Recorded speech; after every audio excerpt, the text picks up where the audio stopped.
زہری نے کہا امام سے، امام دربار عزیز میں کہہ چکے تھے اپنی زبان سے، جس عزیز نے قتل کرنا چاہے لے جائے قتل کر دو. امام نے کہا قتل تو ہماری عادت ہے، مطلب یہ ہے ہم نے سے کم ہو گئے، اللہ کو پیارا ہوا ہے. شہادت کرامہ شہادت کی دھمکی دیتا ہے اور ہماری شہادت سے ہماری بزرگی میں اضافہ ہوتا ہے، فضیلت بڑھتی ہے. اگر عزیزوں فضیلت نہ بڑھتی تو آج کی دنیا میں ایسا ہوتا ہے جیسے آپ دیکھ رہے ہیں. یہ فضیلت میں اضافہ ہوا ہے جگہ میں. پوری دنیا میں جو آپ دیکھ رہے ہیں، دنیا کے تمام حالات جو ایک اسکرین کے ذریعے سے ہمارے اور آپ کے سامنے ہے، دنیا بدندہ ہے جو آج 1300 برس پہلے واقعہ ہوا اور اتنا زمانے کی کوشش کی گئی آج جیسا ہو کے سامنے. تو اس نے کہا کہ بڑا شہادت تو آپ کے گھر کی میراث ہے. یعنی اشارہ یہ تھا کہ ہم آپ کو فرما چکے ہیں دربار عزیز میں، یہ ہمیں قتل کی دھمکی دے رہا ہے. القتل لنا عادت ہونا ہماری عادت ہے، مزاج بن گیا ہے ہمارے کے ساتھ. شہادت ہماری کرامت میں ہے. تو امام نے فرمایا تم نے انصاف نہیں کیا، شہادت میراث ہے لیکن ماں اور بہنوں کا کھلے سر ہونا کیا یہ بھی میراث ہے؟ ماں اور بہنوں کے مرنا چادر ہو، منادی مدہ ہو، سال نہیں سوالا رنگ ناصر رسول اللہ. عزیزوں یہ مسائل پہ ہم غور کریں. آپ اور ہمارا امام پردہ غیب میں توقیع حاصل ہوئی ہے زیارت ناظر میں فرماتے ہیں اے میرے جد اگر کے زمانے نے مجھے آپ سے دور کر دیا، لب کے نالے کا پکال میں آپ پر عوض آنسوؤں کے خون کے آنسو روتا ہوں. لب کے نالے کا بدل دما میں آنسوؤں کے بدلے خون کے آنسو روتا ہوں. اور پھر آپ نے حضرت حجت نے زیارت ناحیہ میں فرمایا ہے السلام علی بدن السلیم، میرے عزت کے جسم مبارک پر سلام ہو جس کی شہادت کے بعد اس کا لباس اتار دیا گیا. السلام علی قد الطریب، اس رخسار پر سلام ہو جس کو خام آلودہ کر دیا گیا، جس کی رگے گردن کاٹ ڈالی گئی. فرماتے ہیں کہ مولا اگر کے زمانے نے مجھے آپ سے دور کر دیا مگر میں آپ پر خون کے آنسو رو رہا ہوں. عزیزان گرامی، اور اس میں ایک ایک شہید اور ایک ایک واقعہ کربلا پر آپ نے غور کیا اور اس پہ آپ نے جو ہے سلام کیا. عزیزو یہ جو قافلہ تھا وہ زندان شام میں بند ہو گیا. زندان شام میں ایک ڈگری میں جاتا میں کے بول میں آیا وہاں سے تو وہ روزہ جو دیکھ کر اندازہ ہوتا تھا کہ زندان کے اندر ہے. 94 اور 95 میں جو بشار الاسد تھے ان کے بعد حافظ الاسد نے ان کے حکم سے چند ایرانی آگے بڑھے اور انہوں نے کہا کہ ہم یہ روزہ جو ہے سونے کا بنوائیں گے. پوری یہودیوں کی مارکیٹ تھی وہ ان سے ان کی مرضی سے خریدی گئی. بالکل اتنا ہی کھنا محلہ تھا جیسے یہاں محمود بھنج آپ دیکھتے ہیں. پوری مارکیٹ یہودیوں سے خریدی گئی، ان کو معاوضہ ان کی مرضی کے مطابق دیا گیا اور جناب سکینہ کا روزہ تعمیر کیا گیا. لیکن اس سے پہلے جو تھا وہ آپ کی قبر محسوس ہوتی تھی کہ زندان کے اندر ہے. میں ایک مجلس میں گزارش کی تھی کہ زندان میں قبر کی اسی شہزادی کی شاید اس لیے تھی کہ جناب وقت کو اٹھانے والا کوئی نہیں تھا. میں آخر بیان میں وہ پرساد اللہ کی علی کی طرف سے اور عزیزان گرامی مرزا نذیر نے شہزادی کے حال کے دو مرتبے کہے. ایک کا مسئلہ یہ ہے جب گل ہوا چنان احرام کا اشراق کرو. ایک کا مسئلہ یہ ہے جب گل ہوا چنان احرام پہلے شام میں. دوسرے کا یہ ہے جب دعوت کسینہ سکینہ اٹھا سکوں. اور اس میں پورے حالات زندان شام کے پورے حالات شہزادی سکینہ کے شہادت کے اور آپ کے ساتھ کے بیان کر دیے ہیں. آخر وقت میں مرزا نذیر کے حالات میں ملتا ہے کہ جب ان کے چاہنے والے ان کے نزدیک گئے کہ مرزا کوئی وصیت فرماؤ تو مرزا نے کچھ اپنی زبان سے کہا. لوگ اپنے کام میں نزدیک لے گئے تو مرزا نذیر کہہ رہا ہے کہ یہ جو میں نے مرثیہ کہا ہے شہزادی کے حاضرہ کہ جب دعوت کسینہ سکینہ اٹھا سکی کہا میرے مرنے کے بعد میرے سینے پہ رکھ دیا جائے، میرے ساتھ دفن کر دیا جائے. تو لوگوں نے پوچھا کہ اسی مرثیے کے لیے وصیت کیوں؟ کہا جب میں یہ مرثیہ کہہ رہا تھا کچھ خاص حالتیں مجھ پر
پہ سر چہرے پہ چہرہ رکھ دیا اور وہیں انتقال کر گئی. جب گل ہوا چراغ حرم قائد سامنے جب دفن کا وقت آیا تو ایک مرتبہ اس نے جیسے ہی ہاتھ جنازے کو لگانا چاہا دوڑ کر جناب رحمت سے پوچھا کیا بیوی کسی خاص مرض میں بچی کا انتقال ہوا ہے؟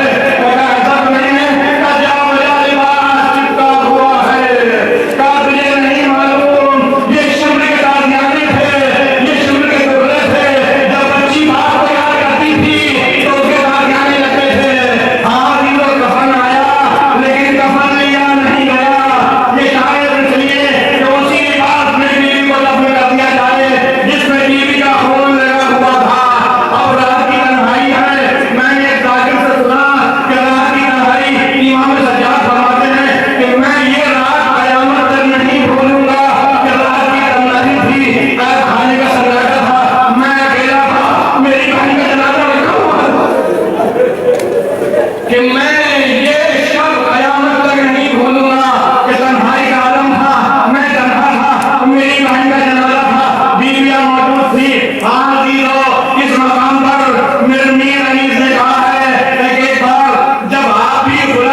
امام نے اپنے جانے والوں کو یاد کیا. یہاں پر یاد کیا گیا ہے اپنے گھر والوں کو. اے قاسم بیجا مدد کرنے کو آؤ, عباس بھتیجی کے جنازے کو اٹھاؤ, اکبر تمہیں کچھ آ کے میرا ہاتھ بٹاؤ, بابا تمہیں مجھے اس وقت میرا ساتھ نبھاؤ. پھر یہ بیت چلے آتی اور مسائل تمام بیکار میرے ہاتھ ہیں. صدمے سے رسن کے میں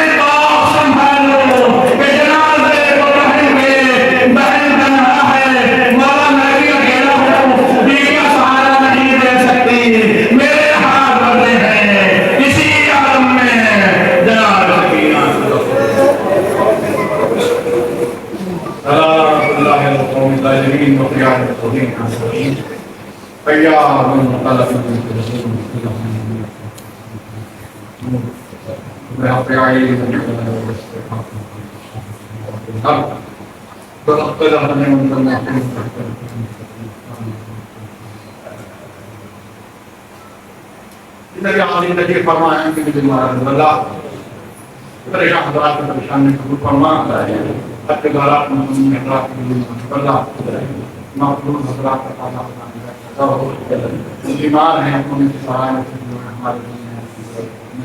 ہے گھر پہ امام سجاد